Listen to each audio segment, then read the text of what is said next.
What's up, lovely people? We are live in the building. Now you see me, sometimes you don't, but I'm here for you. Just hit me up. I'm here for you. I'm here for the people. So right now we got the RB, got this thing flipped over. We already discovered that it's got two spun rod bearings pretty bad, and two of the rods, they look cooked, even if you try to perhaps resize them. But yeah, they got spun pretty bad.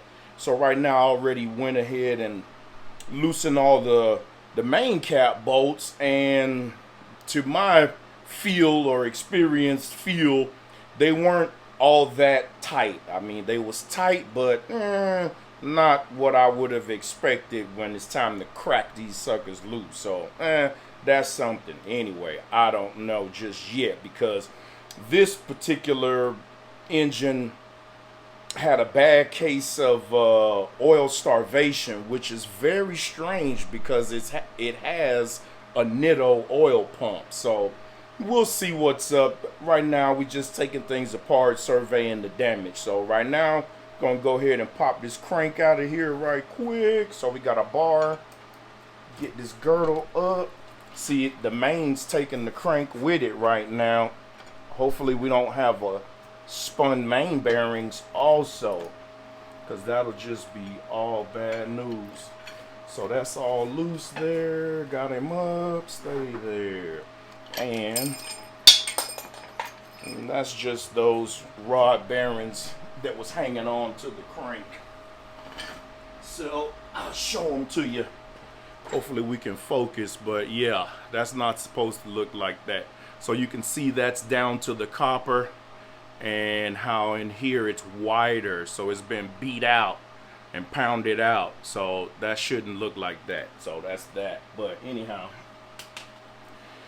we will, what we got here? Oh yes, the mains don't look nice either. So let's see. We got that sucker out. What, one of my mains is stuck to it, and it looks smoked also. Let's go get him. Come here, sucker. Yeah, that doesn't look good. So this has this oil hole in it, and I think these were ACL or King. I think these were King.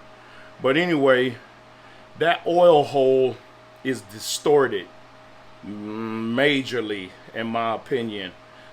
That should not really be shaped like that, and you can see the scuffing and the copper that's in there. So it's into the copper, so that's no bueno. No bueno. Oh, see, look at there. Yeah, the number, what, 7? 1 2 3 4 5 6 7. So yeah, 7 is also no bueno. So it smoked the mains, so that's not a good sign at all. Rods I can understand here and there getting jacked, but your mains, that's no bueno. So then that necessitates, as part of what I'm gonna do to do this right, that means now this block will definitely need to be line honed and line bored and then line honed, because based on the fact that the mains are jacked, that means something's not straight here, whether it's the main tunnel or the crank is possibly bent in combination with oil starvation, because a bent crank can do that to you also. So that's where we at with this. So I'll go ahead and get the rest of it on out of here and prep it, and get this thing off the stand and get the next one on up here. Start putting some stuff together. So I'll catch you on the next one. I'm out of here. Later.